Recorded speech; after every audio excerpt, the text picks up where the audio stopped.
பெருமாள் என்ன பண்ணார், நமக்கு ஒரு பிறவி கொடுத்தார், சரீரத்தை கொடுத்தார், சிந்தனையை கொடுத்தார், புலன்களை கொடுத்தார், வேதங்களை கொடுத்தார், உபதேசிக்க ரிஷிகளை கொடுத்தார், தானே அவதாரம் பண்ணி வாழ்ந்தும் காட்டினார்.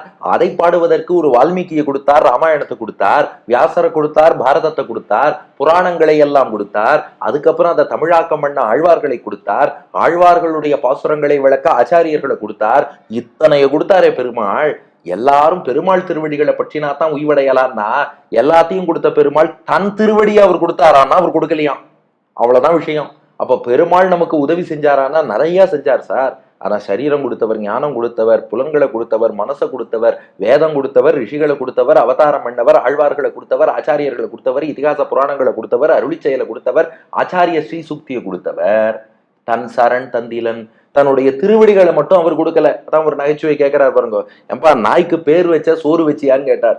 நாய்க்கு பேரெல்லாம் என்ன வச்சுட்டார், அது பேர் வச்சு என்ன பண்றது, அந்த நாய்க்கு தேவை சாப்பாடு, அதை வைக்கல என்ன, நாய்க்கு பேர் வச்சுட்டேன்னு சொல்லி என்ன பிரயோஜனம், தன் சரண் தந்திலன்.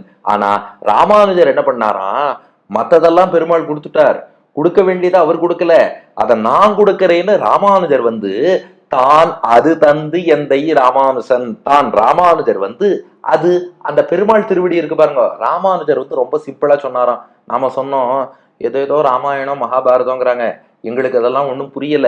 வேதம்ங்கிறா, அது என்னன்னு கூட எங்களுக்கு தெரியாது. ஆழ்வார் பாசுரங்கள் ஏதோ சொல்ல தெரிஞ்சா சொல்லுவோமே ஒழிய அதன் ஆழ்பொருள் என்னன்னு எங்களுக்கு புரியாது.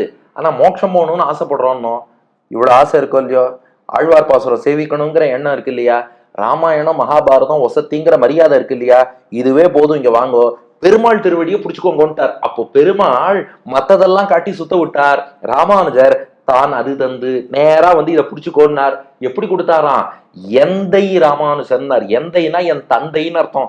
அப்பா என்ன பண்ணுவாராம், தன்னுடைய மொத்த சொத்தையும் தன் குழந்தைக்கு கொடுத்துருவாராம். ராமானுஜர் சொன்னாராம், என்னுடைய ஒரே சொத்து பெருமாள் திருவடி தான், என் குழந்தைகளான உங்களுக்கு கொடுக்காம வேற யாருக்கு கொடுக்க போறேன்னு சொல்லி தான் அது தந்து எந்தை ராமானுசன் அதுவும் எப்படி, பெருமாளை நாம தேடி போனாலும் கூட அவர் திருவடியை அவ்வளவு ஈஸியா காட்ட மாட்டேங்கிறார். திருவேங்கடமுடையான் திருவடியைத்தான் காட்டின்னு இருக்கார். ஆனா அவர் திருவடியை காட்டுறாருன்னு எத்தனை பேருக்கு புரிஞ்சுதுன்னா யாருக்கும் புரியல. அப்ப ராமானுஜர் என்ன பண்ணாராம், நம்மளை தேடி பாருப்பா, திருவரங்கநாதன் இப்படி பள்ளி கொண்டு இருக்கிறார் அல்லவா, அவருடைய இடது திருக்கரத்தால் அவர் திருவடியை தான் காட்டுறார். அவர் நேரா சொல்ல மாட்டார், நான் சொல்லுவேன் புரிஞ்சுக்கோ. திருவேங்கடமுடையான் தன்னுடைய திருவடியை தான் பிடிச்சுக்கோன்னு காட்டுறார். நான் சொல்றேன் இங்க தேடி ராமானுஜர் அதை உபதேசித்தார்.